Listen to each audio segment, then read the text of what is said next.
তৌফিকের গায়ে ঢিলে পোশাক, চোখে বিরাট বড় চশমা, চুলগুলো বড় বড়, যেন কয়েক মাস হয়েছে কাটেই না। একই রকম স্টাইলে সবসময় ঘুরে বেড়ায়, যার কারণে বারবার তৌফিককে র্যাগিংয়ের শিকার হতে হয়।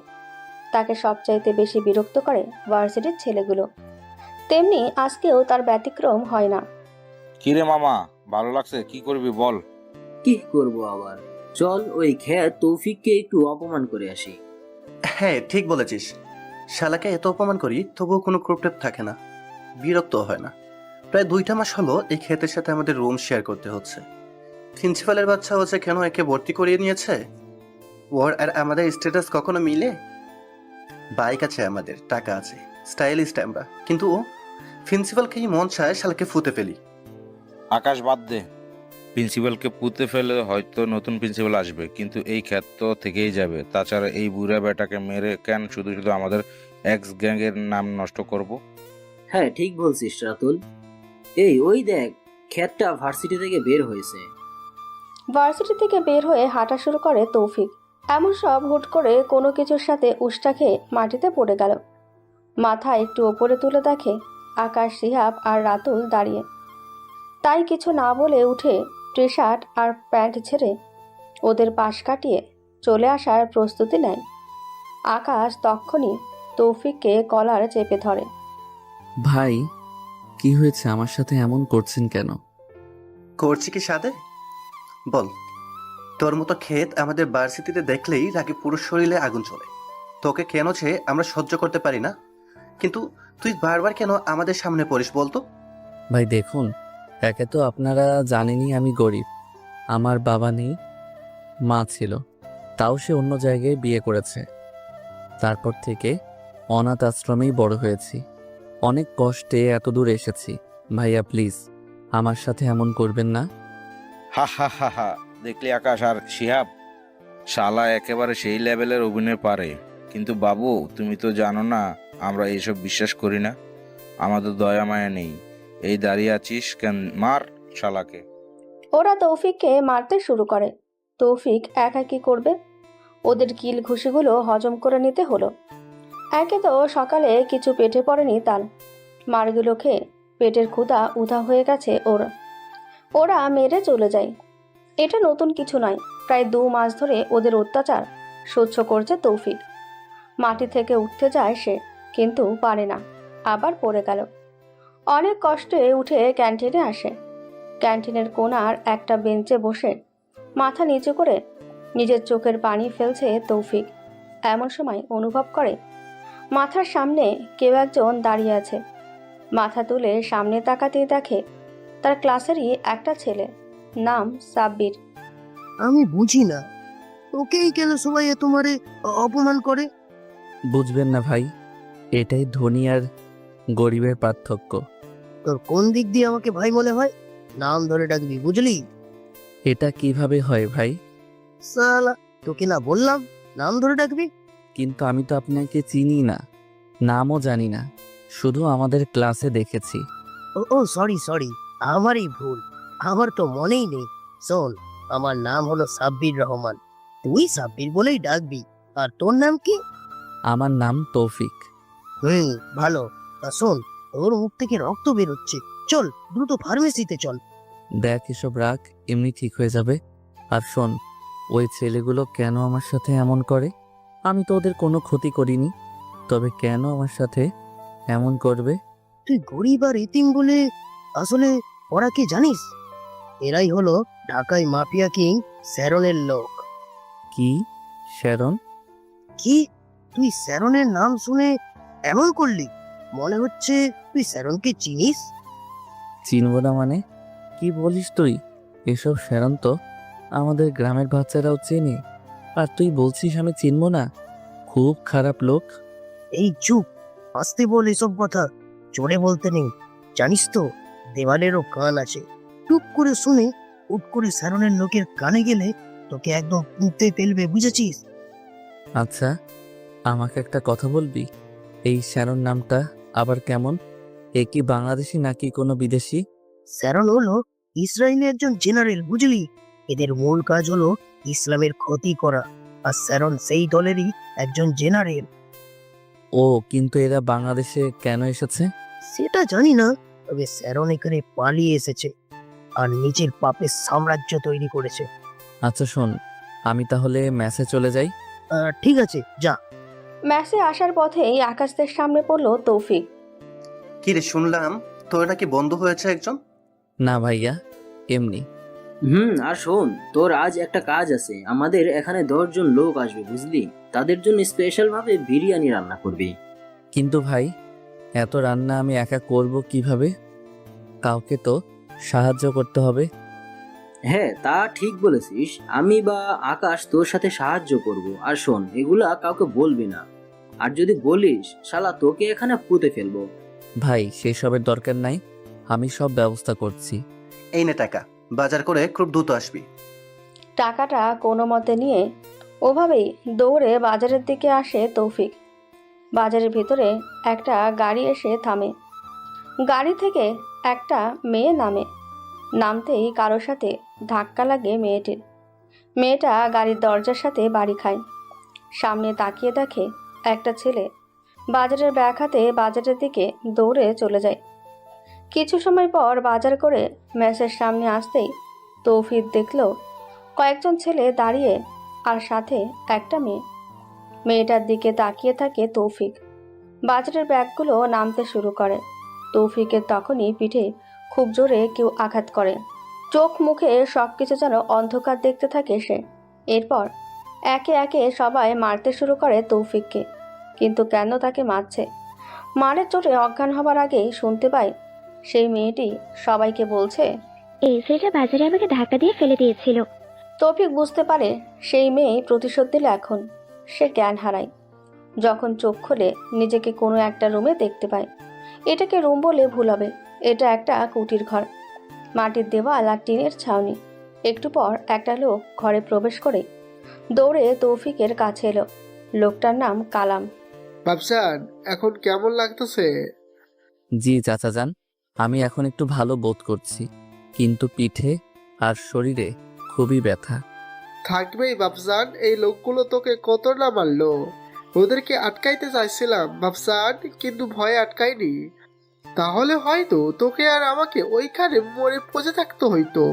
আমাকে এখানে কিভাবে আনলেন চাচা? আর আপনাকে তো আমি চিনলাম না। চিনবো কেমনে বল? আমি রিক্সাওয়ালা যে তাকে বাজার থেকে মেস পর্যন্ত নিয়ে এসেছিলাম, তারপরেই তো ওরা তোকে মেরে গেল। ও হ্যাঁ চাচা যান, মনে পড়েছে। আপনার ভাড়াটাও আমি দিতে পারিনি, আবার আমাকে এখানে এসেছেন। আপনার কত টাকা খরচ হয়েছে চাচা যান, আমাকে বলুন। তোকে না এক চড় মার আর টাকার কথা বলছিস কেন? তোর মতো আমার একটা ছেলে ছিল, ভার্সিটিতে পড়তো, কিন্তু ওই লোকগুলো মেরে ফেললো তাকে। চাচা কান্না করবেন না, দোহাই আপনার। কি হয়েছিল বলুন আমায়, কে মেরেছে আর কেন মেরেছে? কোনো কারণ ছিল না রে। আমার ছেলের একটাই অপরাধ ছিল, গরিব বলে তাকে ওই ভার্সিটি পড়তে দিবে না। ছেলেটা তবুও যেত, যার জন্য মরতে হলো তাকে। চাচা বাদ দিন ওসব, আমি তাহলে আসি। সঠিক সময় দেখা হবে আপনার সাথে। তুই আরও কলেজে যাস না, ওরা তোকে মেরে ফেলবে। চাচা বাঁচা মরা আল্লাহর হাতে, কিচ্ছু হবে না আমার। আপনি ভরসা রাখুন। আর আজ রাতে আপনাকে নিয়ে যেতে আমার কয়েকজন বন্ধু আসবে, আপনি ওদের সাথে চলে যাবেন, কেমন? কোথায় নিয়ে যাবে? আমার বাড়িতে নিয়ে যাবে। আজ আসি চাচা। চাচার ঘর থেকে বের হয়ে দেখতেই তৌফিক দেখতে পায় এটা একটা পরিত্যক্ত ফ্লাইওভারের নিচের একটা ঘর। ফ্লাইওভার তৈরির আগে এখানে বস্তি ছিল, তাদের উচ্ছেদ করে এটা বানানো হয়েছে। ভাগ্যক্রমে এই কুটির ঘরটা ভাঙেনি, সেখানেই চাচার বসবাস। তৌফিক হাঁটতে হাঁটতে পৌঁছে চলে আসে ম্যাসে। সবাই কেমন যেন করে তাকাচ্ছে ওর দিকে। তবু নিজের ঘরে আসতেই দেখে আকাশ সিহাবরা মদ খেতে ব্যস্ত। ওরা তৌফিককে দেখেই আবার মারার জন্য আসতে থাকে, কিন্তু এতটাই নেশা হয়ে গিয়েছে ওদের যে তৌফিককে কাছে আসার আগেই পড়ে যায়। সেই সুযোগে ওদের সাথে থাকা M4 পিস্তলটা তিনটে নিজের পকেটে নিয়ে বের হয়ে আসে তৌফিক। উদ্দেশ্যহীনভাবে খোলা পথ দিয়ে হাঁটছে তৌফিক আর অনুভব করে এই ভীতু শহরটাকে। অবশ্য তৌফিক নিজেও ভীতু। দেখতে দেখতে রাত হয়ে এলো। ফুট ওভার ব্রিজের ওপর দাঁড়িয়ে আছে তৌফিক। এমন সময় পাশেরই এক ঝোপঝাড়ে কিছু নড়াচড়া আর কয়েকজন লোকের কণ্ঠ শুনতে পায় তৌফিক। এগিয়ে গেল সেদিকে, আর যা দেখলো যে আকাশের সাথে থাকা মেয়েটাকে ওরা এখানে এনেছে। মেয়েটাকে সবাই মিলে ধর্ষণ করার চেষ্টা করে। তৌফিক বলে, আকাশ ভাই, আপনারা মেয়েটাকে ছেড়ে দেন, এগুলো পাপ। কি রে, তুই এখানে সালা ভাগ এখান থেকে, নয়তো তোকেও মেরে ফেলবো। ভাইয়া দোহাই লাগে আপনার, আপনি প্লিজ আমাকে বাঁচান এদের হাত থেকে। আরে ওরে ফুলটুসি, এত তারা কিসের? আজ একটু মস্তি করি, আগামীকাল তোমায় ছেড়ে দেবো। দেখ তোরা মেয়েটাকে ছেড়ে দে, নয়তো ভালো হবে না কিন্তু। কুত্তার বাচ্চা, তোকে এখান থেকে যেতে বললাম না? তৌফিক তবু দাঁড়িয়ে থাকে সেখানে। আকাশ জোরে তৌফিকের বুকে লাথি মারে। তৌফিকের নিজের মধ্যে ঘুমিয়ে থাকা শয়তানটা জেগে উঠল। আবারও রক্তের নেশা চেপে বসে গেল ওর। মাটি থেকে উঠে তৌফিক কোমর থেকে পিস্তলটা বের করে আকাশের মাথায় গুলি করে দেয়। আকাশ সাথে সাথে দূরে ছিটকে পড়ে। এটা দেখে সিহাব নিজের কোমরে হাত দেয়। তৌফিক দেরি করে না, ওর মাথায়ও শ্যুট করে দেয় তৌফিক। এটা দেখে রাতুল পালাতে যাবে, ওকেও শ্যুট করে দেয় তৌফিক। তারপর ধীর পায়ে মেয়েটির দিকে এগিয়ে যায় সে। এই মেয়ে, তোমার নাম কি? আর তুমি ওদের সাথে কি করো? জি ভাইয়া, আমি তনু, পাশের কলেজে হোস্টেলে থাকি। হ্যাঁ, আমার বন্ধু ছিল, আমাকে মিথ্যা বলে ডেকে এনেছে। কেঁদো না, কথা দাও আজ যা হয়েছে কাউকে বলবে না। ঠিক আছে ভাইয়া, বলবো না, আর আপনার এই উপকারের কথা কোনোদিন ভুলবো না। মেয়েটিকে তার হোস্টেলের সামনে এগিয়ে দিয়ে যায় তৌফিক। তারপর ফিরে আসে হোস্টেলে। পরের দিন দরজা ধাক্কানোর শব্দে ঘুম ভেঙে যায় তার। দরজা খুলেই দেখে বাইরে পুলিশ দাঁড়িয়ে। দরজা খোলার সাথে সাথে ওরা ভেতরে ঢুকে পড়ে। তুমি কে? আর আকাশ, সাব্বির, রাতুল, এদের ঘরে তুমি কেন? জি স্যার, আমি ওনাদের রুমমেট, এই এক রুমে থাকি। ও, কিন্তু ওদের তো দেখছি না, ওরা কই? স্যার, ভাইয়ারা গতকাল কোনো একটা ঝামেলা নিয়ে আর কিছু লোক আসবে সেসব বলতে শুনেছিলাম। তারপর গতকাল রাতে তাড়াহুড়ো করে বের হয়ে যায় ওরা, আর ফিরে আসেনি। কেন, কি হয়েছে স্যার? ওদের লাশ ফুটওভার ব্রিজের নিচের জঙ্গলে পাওয়া গেছে। কি লাশ? স্যার, আমার ভাইয়ারা খুন হয়েছে? দেখো, শান্ত হও। তুমি কি জানো ওদের পরিবার কোথায় থাকে?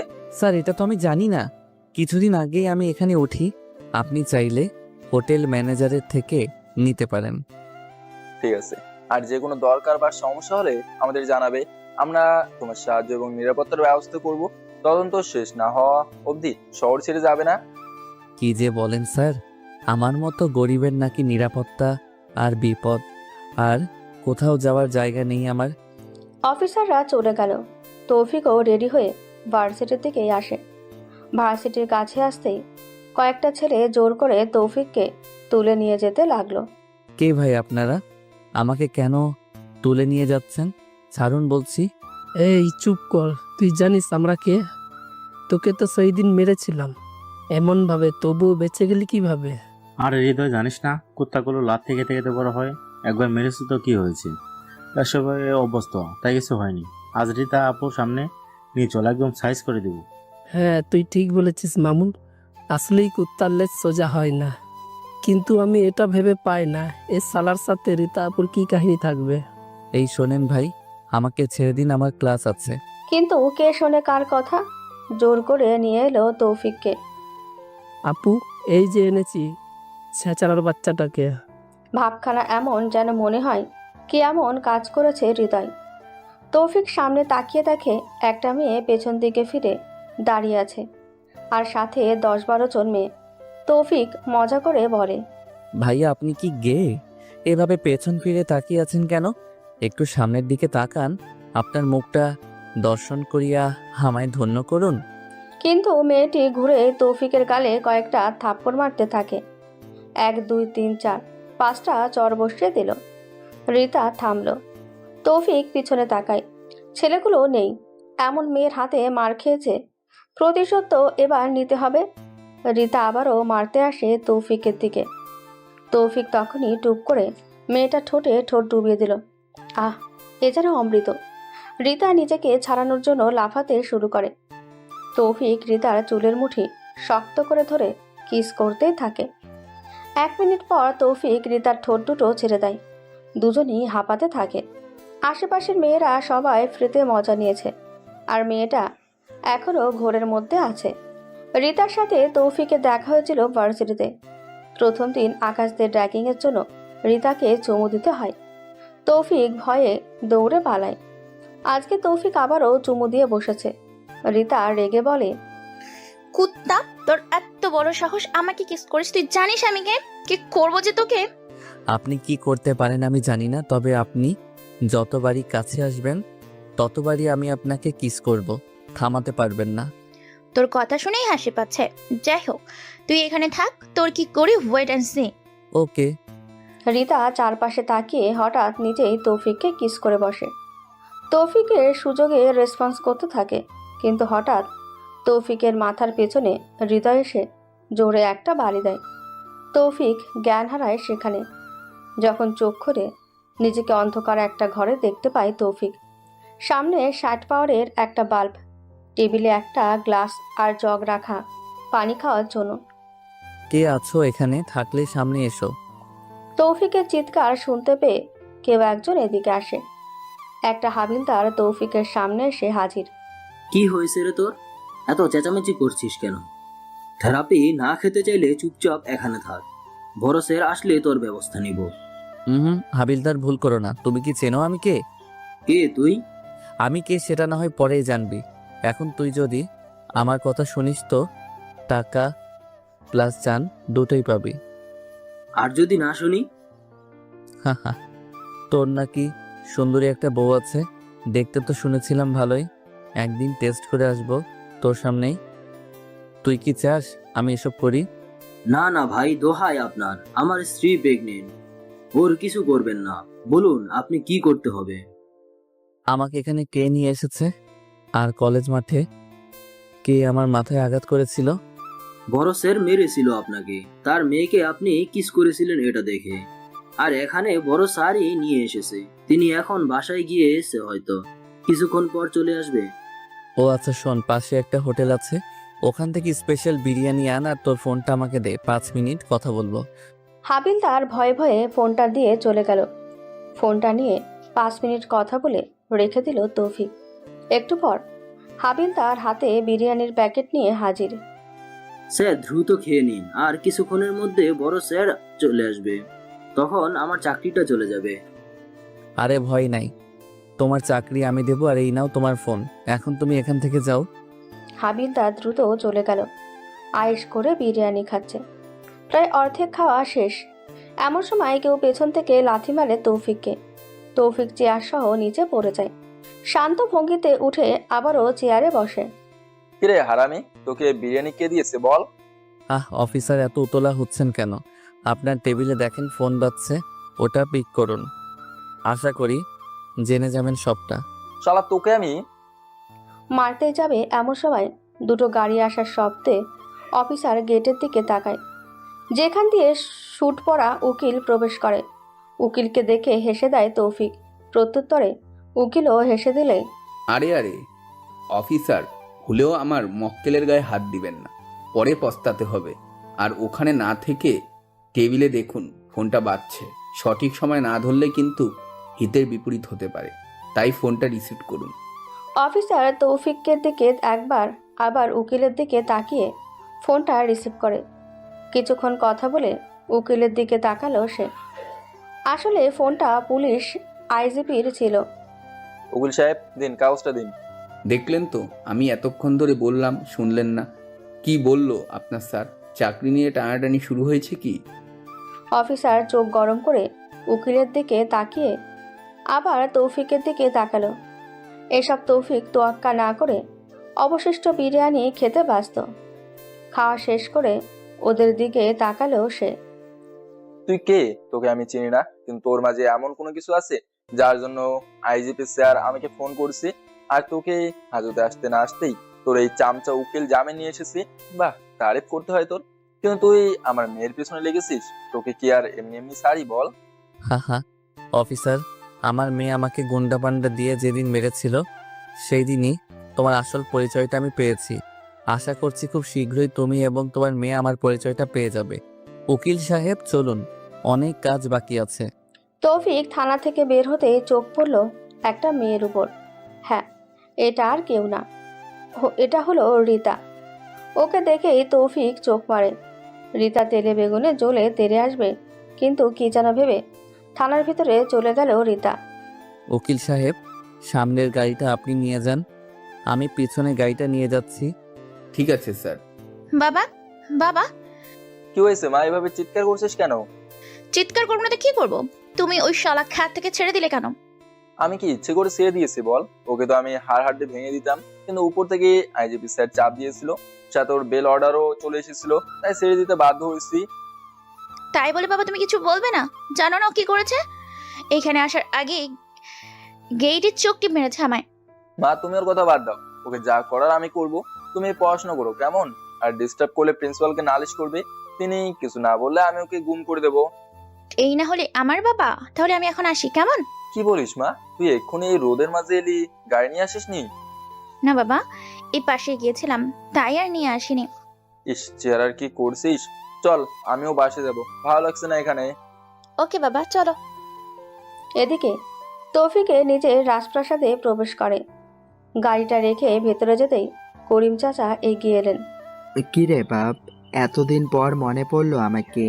চাচা, তুমি তো জানোই কত বড় একটা কাজে আছি। আমার বাবা মার হত্যার প্রতিশোধ নিতে হবে, সেটা কি জানো না?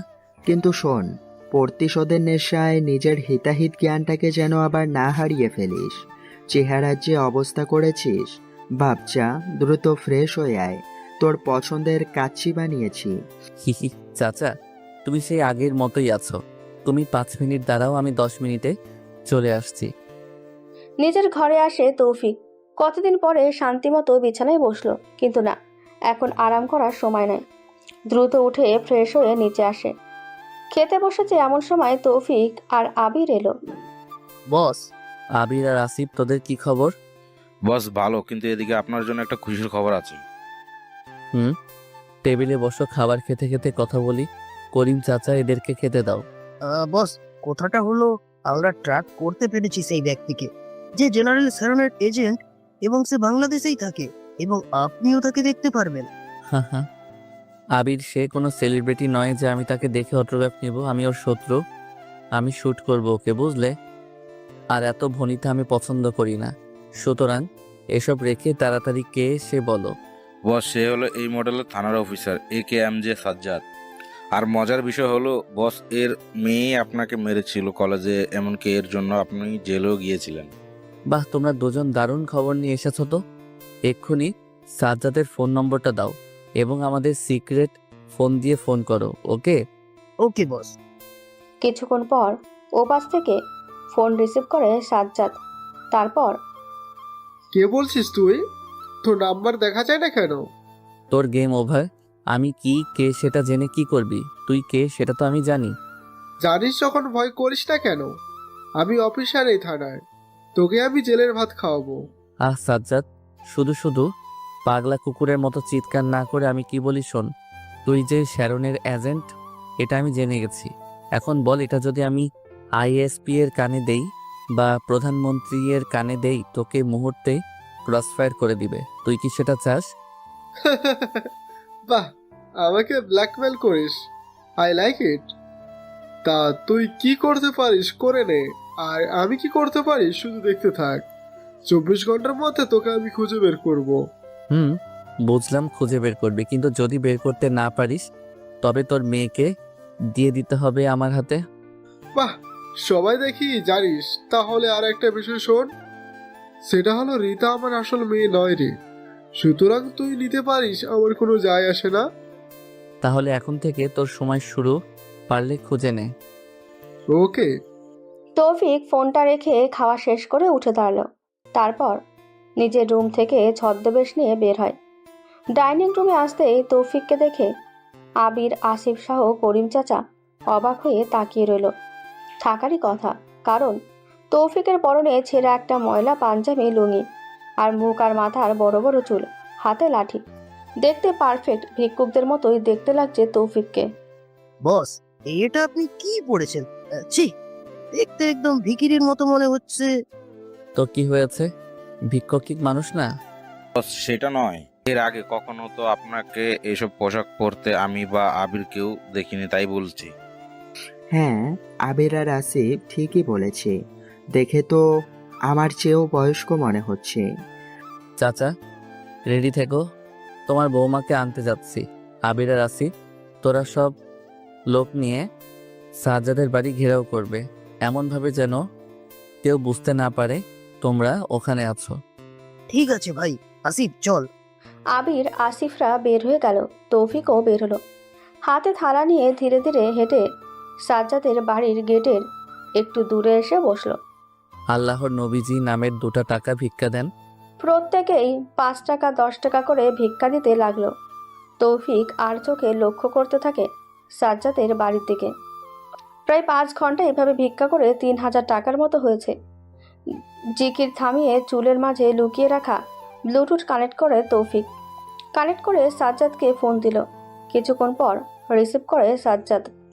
কিরে শালা, তুই কই লুকে গেলি? তোকে তো আমি এক্ষুনি ট্র্যাক করে নেব। তোর ফোনের অপেক্ষাতেই ছিলাম। ওকে তুই তাহলে খুঁজতে থাক। তোর লোকেশন কেন যেন পাচ্ছি না, তবে পেয়ে যাব বাকি কয়েক ঘন্টার। ওকে বলতো আমার লোকেশন কই। ফোনটা রেখে সাজ্জাদের গেটের কাছে গিয়ে ভিক্ষা চায় তৌফিক। দারোয়ান অতিষ্ঠ হয়ে গেছে। এমন সময় ভেতর থেকে গাড়ির শব্দ শুনে দারোয়ান গেট খুলে দিল। তৌফিক দাঁড়ালো গেটের সামনে। সাজ্জাদ বিরক্ত নিয়ে গাড়ি থেকে নামে। আরে আরে বুড়ো, তুমি আমার গাড়ি নিচে পড়বে নাকি? বাবা, সকাল থেকে কিছু খাইনি, যদি কিছু দান করতে। এই নাও 1000 টাকা। আর শোনো দারোয়ান, বুড়োকে বাড়ির ভেতরে নিয়ে যাও। সাথে আমার মেয়েকে বলো খেতে দিতে। আর বুড়ো, তোমাকে এত কিছু দিলাম, আমি একটু খুঁজতে যাচ্ছি, তুমি দয়া করো যেন পেয়ে যাই। ঠিক আছে বাবা, অবশ্যই বাবা, দোয়া করি তুমি সফল হও। সাজ্জাদ খুশি মনে চলে গেল। আর দারোয়ানের সাথে ভেতরে আসে তৌফিক। চারিপাশে চোখ বুলিয়ে দেখতে লাগলো সে, কেউ আছে কিনা, কিন্তু কেউ নেই। তার মানে সাজ্জাদের আস্তানা অন্য জায়গায়। বুড়ো এখানে দাঁড়াও, আমি ম্যাম সাহেবকে জিজ্ঞাসা করে আসি। দারোয়ান ভেতরে গেল। এই সুযোগে তৌফিক ফোন দেয় আবিরকে। আবির, হেলিকপ্টারকে তুমি 10 মিনিটের মধ্যে সাজ্জাদের বাড়ির ছাদে ল্যান্ড করতে বলো, ইমিডিয়েটলি। ওকে বস। একটু পর দারোয়ান বের হয়ে এলো। তারপর, বুড়ো দাঁড়াও, তোমার কপাল ভালো, আজ আপামনি নিয়ে যে বিরিয়ানি রান্না করেছে, পেট ভরে খেও। ধন্যবাদ বাবা। ভেতরে আসলো তৌফিক। বাসালা সাজ্জাদ তো দেখি সারার থেকে মোটা অঙ্কের টাকা হাতিয়েছে, কারণ দামি দামি জিনিস বাড়ির ভিতরে। আশেপাশে চোখ বুলিয়ে ভেতরে ঢুকতেই তৌফিক দেখতে পেল রিতাকে। চাচা যান, এদিকে আসুন। জি মা, আসছি। তৌফিক ভালো করে দেখে কেউ আছে কিনা, কেউ নেই। তবুও সাবধানের মার নেই। একটু পর রিতা খাবার আনতে গেল। এই সুযোগে পকেট থেকে ক্লোরোফর্ম রুমালে মাখিয়ে নিল তৌফিক। রিতা তৌফিকের পাশে খাবার পরিবেশন করতে নিচু হলেই ওর মুখে রুমাল চেপে ধরে সে। 2 মিনিট ছটফট করে রিতা নিস্তেজ হয়ে গেল। দ্রুত তৌফিক রিতাকে কাঁধে তুলে নিয়ে সিঁড়ি বেয়ে ছাদের উপরে আসে। 2 মিনিট পরই হেলিকপ্টার ল্যান্ড করে সেখানে। চারিদিকে না তাকিয়ে দ্রুত রিতাকে নিয়ে হেলিকপ্টারে ওঠে তৌফিক। তারপর, পাইলট, দ্রুত স্থান ত্যাগ করার সময় নেই আমাদের হাতে। Okay sir. পাশেই রিতার দিকে চোখ পড়তেই চোখটা আটকে গেল তৌফিকের। আর নিজের অজান্তেই হেসে দিল তৌফিক। পাগলি, কলেজে এত রাগী অন্তর্মুখী চরিত্রের, কিন্তু বাসায় ভেজা বিড়াল। আর এই ঘুমন্ত অবস্থায় দেখতে এত কিউট। তৌফিক কিস করতে গিয়েও করল না, কারণ পাইলট রয়েছে। স্যার, আমি ঠিক কোন জায়গায় হেলিকপ্টার ল্যান্ড করব? ল্যান্ড করতে হবে তো অবশ্যই, তবে তুমি এক কাজ করো, এখান থেকে সোজা আমার বাসায় নিয়ে চলো। Okay sir. 5 মিনিট পর হেলিকপ্টার ল্যান্ড করে তৌফিকের বাসার ছাদে। ইচ্ছে করে তৌফিক বাড়িটা একটা নির্জন মাঠে করেছে। আশেপাশে প্রায় 10 একর খোলা মাঠ, সাথে ফুলের বাগান আর পিছনে সুইমিং পুল। তৌফিক রিতাকে কোলে নিয়ে চলে এলো নিজের শয়নকক্ষে। রুমটা প্রায় 3টে, বড় বড় রুমের সমান, হল রুম বলা যায়। এখনও রিতার জ্ঞান ফেরেনি, তাই বিছানায় শুইয়ে দিয়ে চলে যাওয়ার সময় তৌফিকের চোখটা পড়ল ওর পেটের দিকে। তৌফিক মনে মনে ভাবল, আহ, এত সুন্দর, আবার তৌফিক নিজেই নিজেকে বকলো। না না, এসব কি ভাবছি? তৌফিক নিজেকে সংযত করে বের হয়ে এলো। নিচে আসতেই করিম চাচার সাথে দেখা হয়ে গেল ওর। কি হলো করিম চাচা, এইভাবে তাকিয়ে আছো কেন? তুই না বাইরে গেলি, তাহলে ভেতর থেকে কিভাবে বের হলি? করিম চাচাকে কেমন যেন অস্বাভাবিক লাগলো আর সন্দেহ হলো, তাই তৌফিক বলল, দেখতেছিলাম আমি না থাকলে তুমি কি করো, আর যা দেখলাম। আরে বাদ দে তো বাবা, বয়স হয়েছে, একটু তো খেতে দে। আমি তো আর রোজ খাই না। আসলে করিম চাচা ড্রিঙ্কস করছিল পাশে সোফায় বসে। চাচা, এসব ঠিক নয় বুঝলে, একটু কন্ট্রোল করো নিজেকে, এতে আরো বেশি দিন বাঁচবে। বলছিলাম কি, আমি তাহলে গ্রামে চলে যাই। আমার বুড়িটাকে একাই রেখে এসেছি, কি করে না করে জানি না। আমরাও একা আর ভালো লাগে না থাকতে। হা হা হা। চাচা বাসায় যাবে, অসুবিধা নেই, যেতে পারো, কিন্তু কথা দাও তুমি গিয়ে ফেরার সময় একা নয়, সাথে তোমার বুড়িটাকেও নিয়ে আসবে। সত্যি বলছিস তুই? তো মিথ্যা বলবো কেন?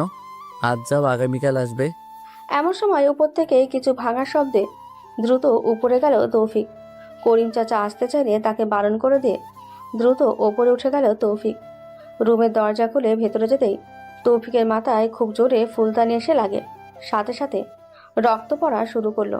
কিন্তু আগে দরজাটা বন্ধ করে দিয়ে সামনে তাকালো, দেখলো রীতা অবাক হয়ে তাকিয়ে আছে। তুই আমাকে এখানে এনেছিস? আমি নিয়ে এসেছি। কেন শোনা, আদর করবে? হারামির বাচ্চা, তোকে আজ আমি। মাথাটা গরম হয়ে গেল তৌফিকের বাবা মাকে গালি দেওয়ায়। ঠাস ঠাস করে পরপর চড় মেরে দিল তৌফিক। চড় খেয়ে রীতা ছিটকে পড়ল। তৌফিক চুলের মুঠি ধরে পাশেই বেদ ছিল ওটা দিয়ে ফটাফট মারতে শুরু করলো। আহা, দোহাই দোহাই আপনার, আমাকে আর মারবেন না। আপনি যা বলবেন আমি তাই করব। হারামজাদি, তোর সাথে ভালো করে কথা বলছিলাম শুনলি না? আবার আমার বাবা মাকে নিয়ে গালি দিস। তোকে আর আমি জ্যান্ত পুঁতে ফেলবো। তার আগে যা টেবিলের 3 নাম্বার ড্রয়ারে ফার্স্ট এইড বাক্স আছে নিয়ে আয়। রীতা ভয়ে ভয়ে চলে গেল। ওর এমন ভয় পাওয়া দেখে মনে মনে হাসলো তৌফিক, তবে মাথায় প্রচন্ড জ্বালা করেছে। একটু পর রীতা এলো। কি হলো, এভাবে দাঁড়িয়ে আছিস কেন? তাড়াতাড়ি লাগিয়ে দে, রক্ত তো অনেক পড়ছে। আজ তোকে বুঝিয়ে দেব আমার গায়ে হাত দেওয়ার পরিণাম। আর সেই দিন কি করলি? বাপের পাওয়ারের খারাপ ব্যবহার করে আমাকে জেলে পর্যন্ত ঢুকিয়ে দিলি, মাইরও খাওয়ালি, আবার প্ল্যানও করেছিলি আমাকে মেরে ফেলার। যাই হোক শোন, তোদের মতো এসব লোকদের না আমি ঘৃণা করি, জানিস তো। আমাকে এখানে কেন ধরে এনেছেন? আমাকে আমার বাবার কাছে যেতে দিন। হা হা হা, বললি আর তোকে যেতে দিব? তুই এখন তোর শ্বশুর বাড়ি, বর্তমান তোর হবু স্বামীর সেবা করছিস, আবার কি চাস বল? স্বামী? কি হলো, এভাবে হা করে আছিস কেন?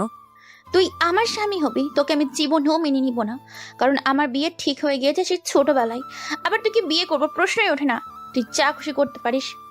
হা হা হা হা, তোকে আবার কি করব? তোর এই সুন্দর শরীরে তো কিছু করতে পারবো না, জাস্ট তোর বাবার দেহ থেকে মাথাটা নামিয়ে দেব। না দোহাই, আপনি আমার বাবাকে কিছু করবেন না, আপনি যা বলবেন তাই করব। এই তো লাইনে এসেছিস। আর শোন, এখান থেকে ভুলেও পালাতে চেষ্টা করবি না, যদি করিস তোকে আর তোর বাবাকে পুঁতে ফেলবো, মনে থাকবে? হুম। শোন, এখন দ্রুত রেডি হয়ে নে, তোর আর আমার বিয়ে আজ কোনো চালাকি করবি না, ঠিক আছে? করলে এর ফল ভালো হবে না। রীতাকে রেখে বের হয়ে এলো তৌফিক। নিচে আসতেই ওর চোখ গেল করিম চাচার দিকে, দেখে মনে হচ্ছে খুশি। তৌফিক আর কথা বাড়ালো না, চুপচাপ করিম চাচাকে টাকা দিয়ে গাড়িতে তুলে দিল। বাড়িতে এখন দরকার সার্ভেন্টের, রীতাকে পাহারা দেওয়ার জন্য। দ্রুত সার্ভেন্ট সেন্টারে ফোন করলো তৌফিক। আসসালামু আলাইকুম, আমি সার্ভেন্ট সার্ভিস থেকে বলছি। আমি তৌফিক বলছি, তৌফিক গ্রুপ অফ কোম্পানির চেয়ারম্যান। ও, তা স্যার বলুন, আমরা আপনাকে কিভাবে সাহায্য করতে পারি? আমার 20 জন মহিলা সার্ভেন্টের প্রয়োজন পুরো 1 বছরের জন্য।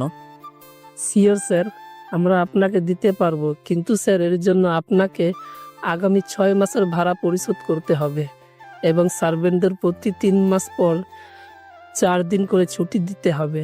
আপনি শর্তে রাজি থাকলে আমরা আপনাকে সেবা প্রদান করব। আমি রাজি, এবং আপনাদের ব্যাংক ডিটেলস বলুন, তাহলে আমি আপনাদের অ্যাকাউন্টে পুরো 1 বছরের ভাড়া পরিশোধ করে দিব। Sure sir. ফোন রেখে সামনে তাকালে তৌফিক দেখলো উকিল এসে গেছে। উকিল সাহেব সামনের সোফায় বসুন এবং সকল পেপারস রেডি করুন, আমি এক্ষুনি আসছি। স্যার সমস্ত পেপার রেডি, শুধু সাইন করে দিলেই হবে। ওকে, আপনি 5 মিনিট ওয়েট করুন। উকিলকে ডাইনিং রুমে রেখে ওপরে নিজের রুমে চলে গেল তৌফিক। দেখলো রিতা চুপ করে হাঁটুতে মুখ গুজে কান্না করছে। এই রিতা, তুমি কান্না করছো কেন? আমি কি তোমায় কষ্ট দিয়েছি? তাহলে আমাকে মাফ করে দাও। রিতা কিছুক্ষণ অপলক দৃষ্টিতে তাকিয়ে থেকে বলল, আপনি খুব খুব খারাপ। আমাকে এখানে জোর করে তুলে এনেছেন। প্লিজ আমাকে মুক্তি দিন, প্লিজ। আহা সোনা, এসব কি বলছো? মুক্তি চাচ্ছ কেন? আমি কি তোমায় বন্দি করে রেখেছিল? তোমাকে তো আমি মুক্ত করে রেখেছি। দেখছো না কত বড় বাড়ি, বাগান, কি নেই এই বাড়িতে? এত বড় বাড়িতে থাকতে আমার ভয় করে। আমি আমার বাবার কাছে যাব। এই চুপ, এই বাড়িতে একা লাগে সেই ব্যবস্থা আমি করেছি। এখন চোখগুলো মুছে ফেলো এবং সুন্দর করে ঘুমটা দাও, তারপর নিচে যেতে হবে। রিতাকে নিয়ে নিচে আসলো তৌফিক। উকিল তার কাজে ব্যস্ত। উকিল সাহেব, কাগজগুলো দিন। স্যার ম্যাডামের এই বিয়েতে কি অনুমতি আছে? হ্যাঁ আছে। কিসের বিয়ে? কার বিয়ে? কার আবার হবে? রিতা এবং তৌফিকের বিয়ে, মানে আমরা কোর্ট ম্যারেজ করব। এখন এত কথা না বলে সিগনেচারটা করে ফেলো। না। রিতার কানে কানে বলছি তো সাইন করো, না হলে তোমার বাবার মুন্ডু কেটে ফুটবল খেলবো। রিতা দ্রুত সাইন করে দিল। তৌফিকও সাইন করে দিল। কাজ সম্পূর্ণ স্যার, আপনি এখন ম্যাডামের লিগেল হাজবেন্ড। কংগ্রাচুলেশন। জাযাকাল্লাহ খাইরান উকিল সাহেব। স্যার তাহলে আমি আসি। উকিলকে বিদায় করে তৌফিক ডাইনিং রুমে এসে দেখলো রিতা চুপ করে দাঁড়িয়ে আছে। রিতা, এবার ঘুমটাটা নামাও, বাসায় তুমি আর আমি ছাড়া কেউ নেই। ওহ, তাহলে দেরি করছেন কেন? নিজের পুরুষত্ব খাটিয়ে ফেলুন, সমস্যা নেই। আমি জানি তুমি আমায় খারাপ ভাবছো, আর শোনো, আমি আসলেই খারাপ। আমি তোমার ডেভিল হাজবেন্ড, বুঝলে? দেখুন, আমি আপনাকে সহ্যও করতে পারি না। প্লিজ আপনি আমার থেকে দূরে থাকবেন। তুমি বললেই হলো নাকি? বিয়ে করা বউ তুমি আমার, এত সহজে তো ছাড়ছি না। যাই হোক, শোনো, এখন এক কাজ করো, কিচেনে গিয়ে আমার জন্য নুডলস রান্না করে নিয়ে এসো। আমি রান্না পারি না। রিতা শোনো, আমি সবই জানি, আর তুমি আমার স্ত্রী, সুতরাং এটা তোমার কাজ। প্লিজ ওভার রিয়েক্ট করে সময় নষ্ট করো না, আমি চলে যাব, অনেক কাজ বাকি আমার। রিতা তৌফিকের চোখের দিকে কিছুক্ষণ তাকিয়ে চলে গেল কিচেনে, আর তৌফিক বসলো সোফায়। একটু পর আবিরের ফোন। বস, সব ঠিকঠাক ভাবে হয়ে গেছে। Good job. এখন শোনো, বাসার মধ্যে যতগুলো ছবি আছে সব নিয়ে এসো, বিশেষ করে রিতার রুমে যেগুলো আছে। ওকে বস। আর বস, একটা কথা, সাজ্জাদ আপনাকে পুরো শহরে খুঁজছে, সাবধানে থাকবেন। আমাকে কেন খুঁজবে? আমি তো আমার ছদ্মবেশে ওর আশেপাশেই থাকবো। জি বস, কিন্তু বস একটু সাবধানে থাকতে হবে। কারণ হলো, এই আশেপাশের দোকান থেকে আমরা খবর পেয়েছি সাজ্জাদ খুব ঘন ঘন রাতে 10-12টা গাড়ি নিয়ে কোথাও বের হয়, এবং যখন আসে তখন গাড়িতে কারো না কারো চিৎকার এবং আওয়াজ শুনতে পাওয়া যায়, যা বাসার ভেতরে গেলে একদম নীরব হয়ে যায়। আমি বুঝতে পেরেছি আবির, তুমি তোমার কাজ করো, আমি এদিকে সামলাচ্ছি। একটু পর রিতা কিচেন থেকে বের হয়ে এলো, হাতে প্লেট। বাহ, অনেক সুন্দর গন্ধ বের হয়েছে তো, তাড়াতাড়ি নিয়ে এসো। দেখে তো মনে হয় বড় লোক, কিন্তু চলেন ফিগারের মতো, আবার পেটুকো। আমার লোক আমার কপালে জুটলো। আল্লাহ, আমায় রক্ষা করো। বাহ বাহ, এত তাড়াতাড়ি মেনে নিলে? তো কি করব, বিয়ে করেছে যখন স্বামী তো মানতেই হবে। যত তাড়াতাড়ি মেনে নিবে ততই ভালো। এখন নুডলসটা খাইয়ে দাও, ক্ষুধা পেয়েছে। রিতা নিজ হাতে খাইয়ে দিতে লাগলো। রিতার হাতে খেতে গিয়ে অজান্তে তৌফিকের চোখ দিয়ে পানি পড়তে লাগলো। মনে পড়ে গেল ওর আম্মুর কথা, আব্বুর কথা। তারাও তৌফিককে এইভাবেই আদর করে খাইয়ে দিত, কিন্তু নিয়তির পরিহাস তাদের ভালোবাসা থেকে বঞ্চিত করে দিয়েছে মানুষ নামে কয়েকটা পশু তৌফিককে। আর এই পশুগুলোকে তৌফিক বাঁচতে দেবে না। খাওয়া শেষ করে রিতাকে নিয়ে নিজের বেডরুমে যেতে লাগলো তৌফিক। কেন যেন এই একা বাড়িতে তৌফিকের নরপশুটা জেগে উঠল। লোভ হচ্ছে রিতার শরীরের প্রতি। তৌফিকে নিজেকে প্রায় মাতাল মনে হতে লাগলো। কি হলো তৌফিক, এভাবে যে আছো কেন? উফ রিতা, চুলে তুমি কি দিয়েছো? আমার এমন মনে হচ্ছে কেন? তোমাকে কাছে চাই রিতা, অনেক কাছে। বলতে বলতে রিতাকে ধাক্কা দিয়ে বিছানায় ফেলে দেয় তৌফিক। চোখে তখন নেশা।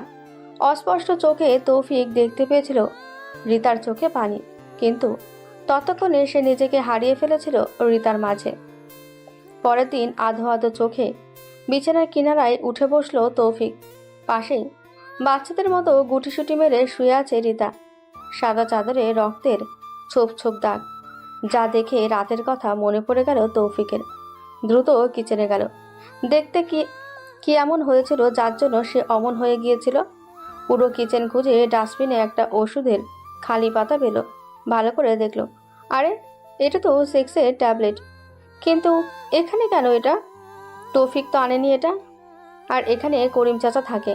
হঠাৎ মনে করে গেল করিম চাচা তো কিছুদিন আগে একটা কাজের জন্য বিধবা মেয়েকে নিয়ে এসেছিল। তাহলে কি? ছি ছি ছি, ভাবতেই ঘৃণা লাগছে তৌফিকের। দ্রুত তৌফিক উঠে রিতার কাছে গেল। গিয়ে দেখে হারামজাতি ঘুম থেকে উঠেই কান্না শুরু করে দিয়েছে। ওর এমন ন্যাকা কান্না দেখে তৌফিক শরীরের সমস্ত শক্তি দিয়ে লাথি মারে। তারপর চুলের মুঠি টেনে ধরে বিছানায় বসিয়ে বলে, আমি জানতাম তুই খুবই ভালো মেয়ে, কিন্তু আমার ধারণা ভুল। তুই হলি সর্বনাশের মূল।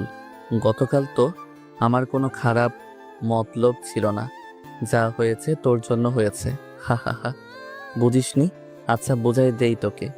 তুই যে আমার খাবারে বলতে নুডলসে ঘুমের ওষুধ মিশিয়েছিলি না, আসলে ওটা সেক্সের ওষুধ ছিল। আর তোকে ধন্যবাদ আমাকে একটা অজানা বিষয় জানানোর জন্য। এখন বিছানাটা পরিষ্কার কর, আমি একটু আসছি। দ্রুত ফোনটা নিয়ে বের হয়ে এলো তৌফিক। প্রথমে ফোন দিল ড্রাইভারকে। আসসালামু আলাইকুম বস। ওয়ালাইকুম আসসালাম।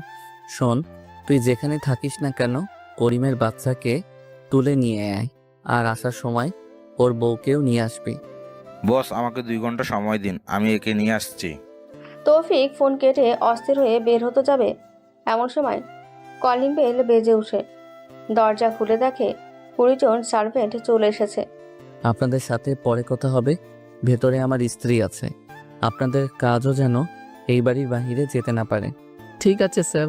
তৌফিক দ্রুত ওদের পাশ কাটিয়ে গাড়ি নিয়ে পাশেরই মহল্লাতে গেল। অনেক খোঁজ করার পর খুঁজে পেল সেই কাজের মেয়ের বাড়ি। টিনের ছাউনি, চারপাশে বেড়া দেওয়া। ভেতরে প্রবেশ করতে তৌফিকের চোখ গেল বিছানায়। সেখানে শুয়ে আছে সেই মেয়েটি। রহিমা, তুই আমাদের ওখানে আর কাজ করতে যাস না কেন? রহিমা ধরফরিয়ে উঠে তৌফিকের দিকে তাকালো, তারপর চোখ নামিয়ে নিল। ওর চোখে পানি।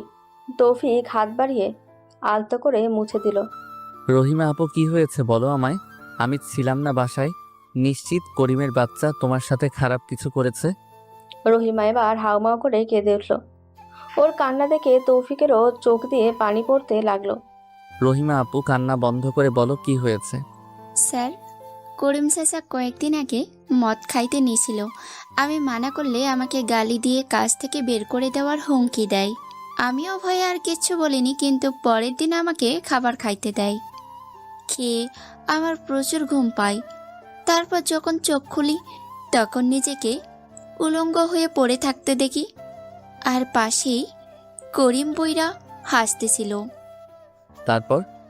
তারপর আমি আপনাকে বলে দিব বললে আমাকে মাইরা ফেলতে চাইছিল। এর আগেও আরো অনেক মায়াগো জীবন নষ্ট করছে ওই বইরা। কেঁদো না বোন, আমি আজ সবই জানতে পেরেছি। আজ থেকে তুমি আমার সাথে থাকবে, চলো। না ভাইজান, আমি যাবো না। ওই বইরা সুযোগ পাইলে আবারও আমাকে নষ্ট করবে। না রে বোন, ওই নরপশুর আজই যে শেষ দিন। আমি যদি আগে খেয়াল করতাম তবে আর নিজের ঘরে এই নরপশুর জন্ম হতো না। তৌফিক রহিমাকে নিয়ে বাসায় এলো। আসতেই চোখ গেল রিতার দিকে। সে হাঁ করে তাকিয়েছে। সেসবে পাত্তা না দিয়ে রহিমাকে একটা রুমে নিয়ে গেল তৌফিক। তারপর সার্ভেন্টের মধ্যে একজন ডাক্তারকে দেখতে বলল কি হয়েছে এবং ওষুধ খাওয়াতে। তারপর সোফায় বসলো। রিতা ধীর পায়ে সামনে আসলো। শোনো, তোমাকে এখন কোনো কাজ করতে হবে না, সব সার্ভেন্ট করবে, বুঝলে? আর বোরিং ফিল করলে সার্ভেন্টের সাথে গল্প করে কাটাবে। আর পাশেই রহিমা আপা আছে, ওনার সেবা যত্ন করবে। কথা কি কানে গেছে? জি। তো এখানে দাঁড়িয়ে আছিস কেন? যা পাশের ঘরে রহিমা আপাকে দেখে আয়। রিতা চলে গেল। তারপর ওপরে নিজের রুমে আসলো তৌফিক। তারপর ড্রয়ার থেকে নিজের রিভলভার বের করে বাড়ির বাইরে আসলো। একটু পর গাড়িটা এসে বাড়ির সামনে দাঁড়ালো। সেখান থেকে করিম চাচা আর চাচি বের হলো। তোর জন্য শান্তি পায় না কোথাও গিয়া। বাজান কেমন আছো? চাচি আছি আলহামদুলিল্লাহ, কিন্তু আপনি হয়তো ভালো থাকবেন না। আর কিছুক্ষণ পর কান্না করতে হবে আপনাকে। কি বলিস? এসব কান্না করতে হবে কেন? কারণ চাচি কিছুক্ষণ পর বিধবা হয়ে যাবে। কিন্তু আমি তো বেঁচে আছি। কিন্তু শালা, তুই আর 5 মিনিট বেঁচে থাকবি। করিম চাচা কিছুটা ভয় পেয়ে ঢোক গিলতে লাগলো। তারপর মামা মানে? তুই কি ভেবেছিলি আমি না থাকায় কাজের মেয়েগুলোকে সেক্সের ওষুধ খাইয়ে ধর্ষণ করে যাবি আর আমি কিছু জানবো না? তা কি হয় বল? কি বলছিস এসব যাতা? হা হা হা, ঠিকই বলছিলে। প্রমাণ কি জানিস? রহিমা আপুকেও তুই ধর্ষণ করলি, আর দুধ কলা দিয়ে ঘরেই নরপশু পালন করেছি আমি। ভাবতেই ঘৃণা লাগে। চাচি যান, তোমার এই নরপশু স্বামী কতগুলো মেয়ের জীবন নষ্ট করেছে। জানি। এই নরপশু আমার জীবনটাও নষ্ট করেছিল। প্রেমে রাজি হইনি বলে নির্যাতনের পর বিয়ে করেছিল। ভেবেছিলাম ভালো হয়ে যাবে, কিন্তু হলো না। আফসোস। চাচি তুমি ভেতরে যাও। এই আজ থেকে তোমার স্বামী নয়, একে দেখতেও পাবে না আর জীবনে। শালা, আমাকে মারবি তুই? হা হা, আমাকে মারবি? মার দেখি, এখন তো আমি তোকেই মেরে দেব। হা হা হা। করিম রে, তুই এখনো সেই পাগলা কুকুরই থেকে গেলি। গুলিতে দেখ, ম্যাগাজিনে বুলেট নেই। করিম এবার ভয়ে তৌফিকের পায়ে পড়ে গেল, কিন্তু এত সহজে তো আর এই ছাড়া পাবে না। তৌফিক ওর চুলের মুঠি ধরে টেনে তুলল। পাশে আসিফ এসেছিল। আসিফ, চাকুটা দে। আসিফ চাকু এগিয়ে দিল। চাকুটা হাতে পেতেই এক টানে লুঙ্গি নামিয়ে ওর লিঙ্গ কেটে ফেলল তৌফিক। তারপর একদম চোখ বরাবর চাকু দিয়ে খোঁচাতে থাকে। একদম চোখ উপড়ে তুলে ওর গলার মধ্যে চাকু ঢুকিয়ে দেয়। এতে নিস্তেজ হয়ে পড়ল করিম। আসিফ, একে জার্মান শেফার্ড কুকুর আর হায়নাকে খাইয়ে দিয়ে আয়। দেখতে চাই না আমি একে। ওকে বস। 3 মাস হয়ে গেছে চাচি, রিতা আর তৌফিক আছে বাড়িতে। কলেজে যাওয়া হয় না প্রায় আজ 4 মাস হলো। তৌফিক ঠিক করলো আজ কলেজ যাবে। রেডি হয়ে বেরিয়ে পড়লো কলেজে যাওয়ার উদ্দেশ্যে। এমন সময় ফোনটা বেজে উঠল। দ্রুত রিসিভ করতেই ওপাশ থেকে ভেসে এলো হাসির শব্দ। বুঝলো এটা AKM সাজ্জাদ। কিরে কুকুরের বাচ্চা, তুই নাকি আমাকে খুঁজে বের করবি 24 ঘন্টার মধ্যে? আজ তো প্রায় 3 মাস হয়ে গেল, তোর কোনো পাত্তাই নেই। अरे बच्चा आगे देखो होता है क्या। ওকে আমি প্রস্তুত হয়ে যাক, দো হাত। না রে, দো হাত হবে না, বয়স হয়ে গেছে জানিস তো। শোন, এখন এক কাজ কর, তুই তোর কলেজের জন্য বের হয়ে গেছিস, মানে মাঝ রাস্তায় আছিস। এখন যেখানেই থাকিস না কেন, চুপচাপ নিজের বাসায় এসে দেখে কি করছি আমি। তুই তো আমার মেয়েকে আমার কাছ থেকে লুকিয়ে নিয়ে গিয়েছিলে, কিন্তু আমি আমার নিজের মেয়ের সাথে এই বুড়োর বয়সে একটি বুড়োর বউকে তুলে নিয়ে এসেছি। বাসর হবে আজ, ভাবতেই আনন্দ হচ্ছে। হা হা হা, শালা ধবদে সময়, আমি তো চিনি তোকে। Just wait and see. তোর পেছনে দেখ। কি দেখলি? লোক না মোট 12 জন। হা হা, ওগুলোকে তো আমি গতকালই কিনে নিয়েছি রে। এক ইশারা করবো আর তুই ফিনিশ। ও আচ্ছা, ভালোর জন্যই বলেছিলাম, শুনলি না রে? এবার বোঝ ঠেলা। ফোনটা কেটে দিয়ে তৌফিক নিজের গোপন সিম কার্ড ওপেন করলো। তারপর গোপন একটা নাম্বারে ফোন করলো। ওপাশ থেকেই রিসিভ হতেই মন দিয়ে শোনো, কিছুদিনের মধ্যে আমি হয়তো গুম হয়ে যেতে পারি। সবসময় আমার লোকেশন ট্র্যাক করবে এবং নজর রাখবে, সঠিক সময় আক্রমণ করবে। ওকে বস। ফোনটা রেখে বাসায় আসলো তৌফিক। সার্ভেন্টগুলোকে 4 দিনের ছুটি দিয়েছে, বাসায় কেউ নেই। বাসায় শুধু চাচি আর রিতা আর দারোয়ান আর তৌফিকের গোপন লাগানো সব ইলেকট্রনিক সিকিউরিটি। বাসায় যেতেই দেখলো রিতার হাসি মাখা মুখ, যেটা কিনা তৌফিক এই 3 মাসে একবারও দেখেনি। মেয়েটার সাথে তৌফিকের অনেকবার শারীরিক সম্পর্ক হয়েছে, কখনো দুর্ঘটনা, আবার কখনো সম্মতিতেই। ইদানিং রিতার মাঝে কিছু পরিবর্তন দেখা যাচ্ছে। রিতা সবসময় কেমন যেন কোনো একটা বিষয় নিয়ে ভাবে। রিতা, কিছু কি হয়েছে তোমার?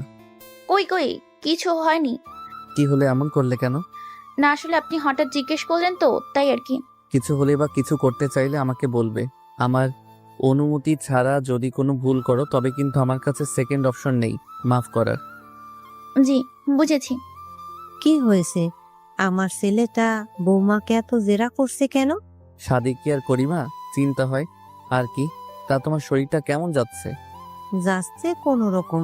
তা শোন, বৌমার জন্য ভাবছি আচার বানাবো। তুই খেয়ে সব জিনিসগুলো আনিস একটু। ওকে। এমন সময় বিকট শব্দে কিছু একটা পিঠে ঢুকে গেল তৌফিকের, আর ছিটকে পড়ে গেল সে। রিতাকে দৌড়ে যেতে দেখল। তৌফিক রিতার লক্ষ্য নজরে সামনে তাকিয়ে দেখে সাজ্জাদ আর পাশেই আবিদ। চাচি দৌড়ে তৌফিকের কাছে এসে কাঁদতে লাগলো। মা, তুই কেমন আছিস? এই জানোয়ার বাচ্চা তোকে কিছু করেনি তো? না বাবা, আমি ঠিক আছি। শালা আমাকে এই কয়েকটা মাস চালিয়ে মেরেছে জানো বাবা। ও আমাকে চর এমনকি লাঠিও মেরেছে। আবির, তোমাকে অসংখ্য ধন্যবাদ। তোমার জন্য আমি আমার মেয়েকে রক্ষা করতে পারলাম এই শয়তানের হাত থেকে। ধন্যবাদ দিয়ে তো আর কাজ চলবে না। খরচ আছে আমার 100 কোটি টাকা। কখন পাবো? আমি তো দেখি টাকার পাগল। এই নাও চেক, যাও তোমার টাকা তুলে নাও। আর আসিফ, এর কি করলে? সলো তো 1 নম্বরের চামচা, তাই ওকেও ওপরে উঠিয়ে দিয়েছি। পাশেই গাড়িতে ফেলে রেখেছি, হয়তো কিছুক্ষণের মধ্যেই মারা যাবে। এই বুড়িকে টেনে তোল আর নিয়ে চল। আর মা, চল বাসায়। ধীরে ধীরে চোখটা বন্ধ হয়ে এলো তৌফিকের। তৌফিক যখন চোখ খুলল, নিজেকে ভেজা নরম স্যাঁতসেঁতে মাটিতে পড়ে থাকতে দেখল। ধীরে শান্তভাবে উঠে বসলো তৌফিক, মুখে হাসি, কারণ সামনে তৌফিকের ডান হাত রবার্ট লুইস বসে রয়েছে। তার পাশেই আরো প্রায় 50 জনের মতো crew. Hello everyone. Hello boss. মন খারাপ করো না লুইস। তুমি কি প্রস্তুত আছো হিংস্র হয়ে উঠতে? বস, আমি সহ সকল ক্রু সেই কবে থেকে প্রস্তুত, শুধু আপনার হুকুমের অপেক্ষায় বসেছিলাম। লুইস, তুমি তো জানোই সবুরে মেওয়াও ফলে আমাদের অপেক্ষার পালা শেষ। এখন শুধু রক্তের বন্যা বইবে। জানো লুইস, আমি যাদের রাস্তা থেকে তুলে নিজের বুকে জায়গা দিলাম তারাই আমার পিঠে গুলি চালালো, ধোঁকাবাজি করলো। সে তো ছিল আমার স্বজাতি, তবুও বেঈমান। বস, আমি সবই জানি, শুধু আপনাকে রক্ষা করতে আসতে পারে না, নাহলে কবেই ওদের খতম করে দিতাম। লুইস, আমাকে তুই এই ভেজা মাটিতে শুয়ে রেখেছো কেন? আর আমার পিঠ ব্যথা নেই কেন? বস, আপনি বলেছিলেন আপনার কোনো আঘাত পেলে যেন আমরা আপনাকে মাটিতে রেখে চিকিৎসা করি, এতে আপনি শান্তি পাবেন।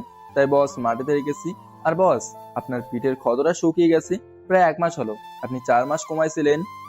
লুইস, আমাকে এখন বলো আমার পিঠে গুলি করার পর কি কি হয়েছিল এবং আসিফ কই?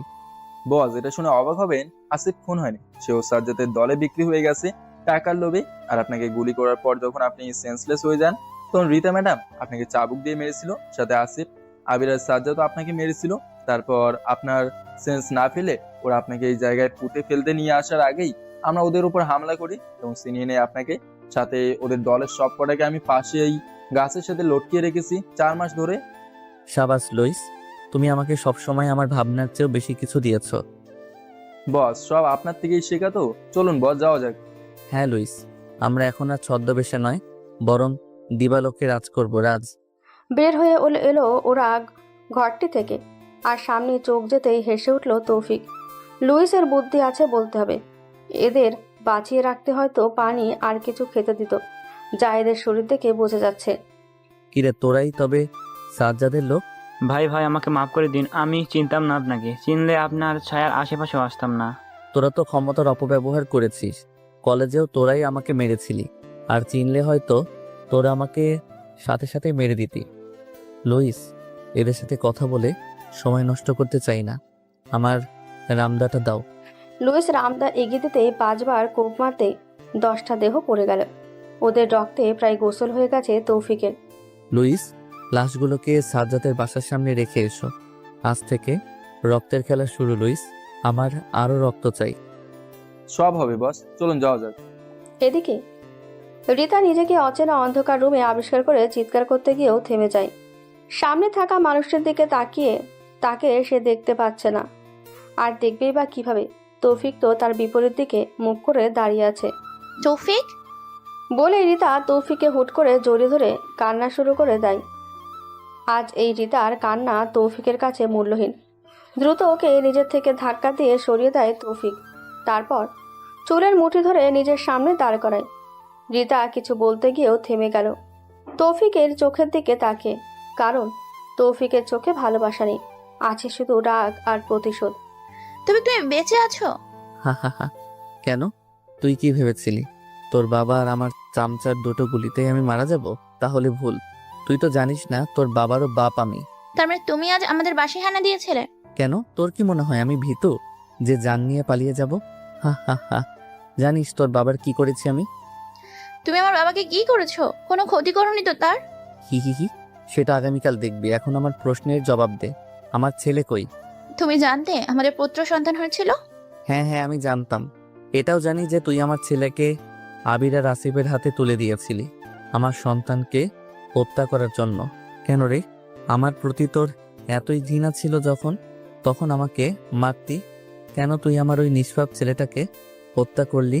জানিস ওরা আমার নিষ্পাপ ছেলেটাকে শ্বাস আটকিয়ে মেরে ফেলেছে। মিথ্যে কথা। তুমি আমায় ভুল বুঝেছো। আমার সন্তান জন্ম দিয়েছে ঠিকই, কিন্তু আমি নিজেও আমার সন্তানকে কোলে নিতে পারিনি। কে বা কার আমার সন্তানকে চুরি করে নিয়েছে? আমি বিশ্বাস করি না তোর কথা। তুই মিথ্যাবাদী। তোকে আমি তিলে তিলে শেষ করব, শুধু রেডি থাক। বিশ্বাস করো, ও আমারও ছেলে ছিল। আমি কেন তাকে হত্যা করব? ওর শরীরে আমার রক্ত বইছে বলে। তৌফিক রাগ আর কন্ট্রোল করতে না পেরে রিতাকে বিছানার সাথে চেপে ধরে পুরুষত্ব দ্বারা ধর্ষণ করতে লাগলো। হ্যাঁ, এটা বৈধ ধর্ষণ। রিতার ব্যথায় চিৎকার করছে, তা তৌফিকের কানে ঢুকছে না। তৌফিকের চোখে প্রতিশোধের আগুন। এক পর্যায়ে ওকে ছেড়ে দিয়ে তৌফিক বের হয়ে গেল সার্ভেন্টকে পাঠিয়ে। বাগানে হাঁটাহাঁটি করতে রবার্ট লুইসের আগমন। বস, কি হয়েছে লুইস, তোমার চোখে পানি কেন? বস, আবির আর আসিফকে আমরা ধরতে পেরেছি, কিন্তু এতে আমাদের দুজন সাথে মৃত্যুবরণ করছে। লুইস, আমরা এখন রক্তের খেলায়। নিজেকে শক্ত করো, কাঁদলে চলবে না। কাঁদলে তো তুমি যুদ্ধের ময়দানে দুর্বল হয়ে গেলে। বস, আসিফ আর আবিরকে কি করব? হা হা হা, কি করবে? তাই তো, তোমায় কিছু করতে হবে না। তিনটাকে সিরিয়াল বাই সিরিয়াল সাজিয়ে রাখো, আমি আসবো। আগামীকাল হবে খেলা। পরের দিন সকালে তৌফিক উঠে এই বিছানার এক পাশে রিতাকে পড়ে থাকতে দেখে। রিতাকে এভাবে দেখে তার নিজের ভেতরে খারাপ লাগে, তবে সেসবে তোয়াক্কা না করে উঠে বের হয়ে গেল তৌফিক। নিজের ঘরে দুটো ঘর পরে চাচির রুম। দরজা নক করলো। চাচি, ভেতরে আসতে পারি? চাচি তৌফিকের কণ্ঠ শুনে চিনতে পেরেছে, তাই কোনো কথা না বলে দ্রুত বের হয়ে আসে রুম থেকে। তৌফিককে দেখেই কেঁদে ফেলে। বাবজান, তুই বেঁচে আছিস? ওরা তোকে খুব মেরেছে, তাই না? আরে চাচি, কান্না করছো কেন? আমি তো ঠিকই আছি।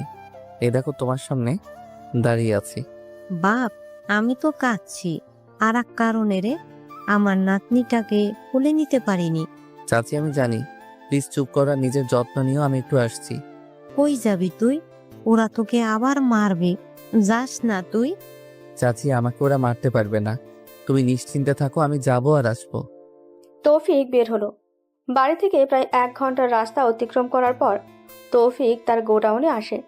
সেখানে আসতেই লুইস এগিয়ে এলো। বস, লুইস, সময় নষ্ট করতে চাই না আমি। দ্রুত চলো, কাজ শেষ করে চলে যাব বাসায়। ওকে বস, সবকিছু রেডি, চলুন ভেতরে। তৌফিক লুইসকে সাথে নিয়ে ভেতরে যেতে দেখলো আসিফ আর আবিরকে উল্টো ঝুলিয়ে রাখা হয়েছে। কিরে হারামির বাচ্চারা, তোদের খাতির দাড়ি করতে কোনো অসুবিধা হচ্ছে না তো? বস, বস আমার ভুল হয়ে গেছে বস। আমাকে আমাকে মাফ করে দিন বস। বাবা, তা তো হবার নয়। তুই তো জানিসই আমার ডিকশনারিতে দ্বিতীয় চান্স আর ক্ষমা বলতে কোনো শব্দ নেই। বস, হা হা। আসিফ আর আবির, তোদেরকে আমি কম ভালোবাসতাম? বল ভাই, তোদেরকে আমি কম ভালোবাসতাম? আর টাকা, কত টাকা লাগতো? আর টাকা দিয়ে তোরা কি করতি? আমার মতো গ্যাং বানাতি? আর আমাকে বললে আমি নিজেই তোদের আমার এই গ্যাং ভাগ করে দিতাম, আর তোরা কিনা আমার পিঠেই ছুরি মারলি। যাই হোক লুইস, আর দেরি করো না, যত দ্রুত সম্ভব এদের টুকরো টুকরো করে ফেলো। বস আপনি আগে উদ্বোধন করুন, তারপর না হয় আমরা শুরু করব। আর বেশি কথা না বাড়িয়ে পাশেই দা দিয়ে দুটো কোপ বসে দিল তৌফিক আবির আর আসিফের হাতে। এত জোরে মেরেছে যে ওরা কিছু বুঝে ওঠার আগেই ওদের হাত খুলে পড়ে যায়। লুইস আর পারবো না আমি, কেন যেন কান্না পাচ্ছে। বাকিটা তুমি করো। আর সাজ্জাদ কই? বস ও পালিয়ে গেছে। কি? কিভাবে? বস আসলে হঠাৎ করেই ওর সেন্স ফিরে এসেছিল, আর আমার লোকগুলো ঘুমিয়েছিল, যার ফলস্বরূপ ও কোনোভাবে পালিয়ে গেছে। লুইস, চিন্তার কোনো কারণ নেই। ওখান থেকে চলে আসে তৌফিক, সোজা বাড়িতে আসে। রুমে আসতে তৌফিকের চোখ গেল রিতার দিকে। রিতা একদম বাচ্চাদের মতন শুয়ে আছে দেখে তৌফিকের মায়া লাগে, কিন্তু পরক্ষণে নিজের সন্তানের কথা মনে পড়তেই রাগে মাথা গরম হয়ে গেল ওর। কিন্তু না, রিতাকে আর মারতে ইচ্ছে হলো না। তৌফিকের পাশে শুয়ে পড়ে, ঘুমিয়ে পড়ে সে। হঠাৎ তৌফিকের ঘুম ভেঙে গেল, কারো গরম নিঃশ্বাস নিজের মুখে পড়ে। চোখ খুলে দেখে রিতা জড়িয়ে ধরে আছে তাকে। রিতা প্রচণ্ড কাঁপছে। তৌফিক দ্রুত রিতার মাথায় হাত দিয়ে চমকে যায়। রিতার সারা গা জ্বরে পুড়ে যাচ্ছে যেন। সার্ভেন্টকে ডাকতে গিয়েও আর ডাকলো না তৌফিক, নিজেই উঠে গেল। বাথরুমে আসলো তৌফিক, সেখান থেকে বালতি ভর্তি পানি আর মগ নিয়ে রুমে আসলো। ধীরে ধীরে রিতাকে বিছানার কিনারায় নিয়ে এসে তৌফিকের কোলে রেখে হালকা করে মাথায় পানি দিতে থাকে তৌফিক। প্রায় ৪৫ মিনিট পানি দেওয়ার পর কিছুটা জ্বর কমে রিতার। তৌফিক রিতার মাথা মুছে দিয়ে আবারও আগের জায়গায় আসলো সে। রিতাকে শুইয়ে দিয়ে জলপটে দিতে থাকে তৌফিক, সাথে রিতার শরীরের ওপর কাঁথা দিয়ে ঢেকে দিল। তবুও রিতার কাঁপাকাঁপি কমছে না। উপায় না পেয়ে তৌফিক রিতার কাঁথার মধ্যে ঢোকে। রিতাকে শক্ত করে জড়িয়ে ধরল তৌফিক, কিন্তু কিছুক্ষণ পর রিতা নিজেও তৌফিককে জড়িয়ে ধরল। এতে কিছুটা অবাক হয় তৌফিক। তৌফিকের ভাবনা, তবে কি রিতা ঘুমায়নি, নাকি ঘুমের ঘরে জড়িয়ে ধরেছে তাকে? এসব হিসাব নিকাশ করতে করতে মাথার মধ্যে বিশাল এক জট পেকে গেল তৌফিকের। তাই আর না ভেবেই ঘুমিয়ে পড়ে। কিন্তু ঘুমটা বেশিক্ষণ স্থায়ী হলো না। তৌফিকের ভেতরে নরপশু জেগে উঠতে শুরু করে দিল। রিতার মুখের দিকে চোখ যায় তৌফিকের, মায়াবী লাগতে শুরু করে তৌফিকের। রিতার দিকে মাতাল করা একটা চাহনি দিতে নিজেকে আর ধরে রাখতে পারল না তৌফিক। নিজের মুখটা ধীরে ধীরে রিতার দিকে এগিয়ে নিয়ে যায়। তৌফিকের ঠোঁট রিতার ঠোঁটের কাছে যেতেই তৌফিককে অবাক করে হঠাৎ রিতা চোখ খুলো। তৌফিক চমকে যায়, তবে রিতা নিজেই তৌফিকের ঠোঁটে ঠোঁট ডুবিয়ে দিয়ে চুষতে শুরু করে দিল। কোনো মেয়ের এমন স্পর্শ, সাথে একলা একটা রুমে, খারাপ চিন্তাতে হারিয়ে গেল তৌফিক। যেটা ছাড়া থাকতে পারবে না সেটা ছাড়তে চাও কেন? জানি না, তবে আমার এই রাজপ্রাসাদের ছোট একটা রাজকন্যা নিয়ে আসতে হবে। বললেই হলো, আমার রাজপুত্রই চাই। উফ, একটু চুপ করো। দেখছো না আমি এত পরিশ্রম করছি, একটু আদর করবে তা না? হলে বাবালে, আমার পাগলটা দেখি রাগ করে। এমন সময় হঠাৎ তৌফিকের ফোনে টুংটুং শব্দে ঘোর কেটে যায়। একটা মেসেজ সেখানে লেখা, আবার দেখা হবে। তৌফিক বিছানা ছেড়ে উঠে। লুইস কল দিয়েছে। বস সাজ্জাদকে খুঁজে পেয়েছি। আমি ওর মেসেজ পেয়েছি, মনে হচ্ছে ওর লিডারের সাথেই আছে। চলো গেমটা শেষ করি। সব গ্যাংদের বলে দাও লোকেশন ঘিরে রাখতে। ওকে বস। তৌফিক বের হয়। রিতা উদাস হয়ে বসে আছে, বুকের ভেতরটা ওর নাড়া দেয়। সাজ্জাদ যে ওর বাবা না, সেটা রিতার মনে বারবার করা নাচ্ছে। তৌফিকের থেকে সবটা জানার পর সাজ্জাদের প্রতি ঘৃণা জমেছে। বাবাকে হারিয়েছে সে, তৌফিককেও হারাতে চায় না। কি হবে কে জানে। তৌফিক চলে এসেছে লোকেশনে। একটি ভাঙা জাহাজের ভিতরে সাজ্জাদ আর শ্যারন আছে। দরজা ঠেলে তৌফিক ভিতরে আসলো। তৌফিককে দেখেই সাজ্জাদ বলল, তুই এখানে? অবাক হচ্ছিস? এত তাড়াতাড়ি খুঁজে বের করলি? এবার তাহলে তুই মরবি। গেমসটা আমার এখন, তাই আমি যেভাবে চাই খেলবো। হা হা হা হা, শুট করো তাকে। শ্যারন আর সাজ্জাদ পিস্তল দিয়ে গুলি করবে, এমন সময় ব্লাস্ট হয়। পুরো জাহাজের চারপাশে বোম লাগিয়ে রাখে লুইস। তৌফিক দেরি করে না, কোমর থেকে পিস্তল বের করে ওদেরকে মেরে ফেলে। তৌফিকের শত্রু শেষ। এবার সে রিতার সাথে নতুন করে জীবন শুরু করবে।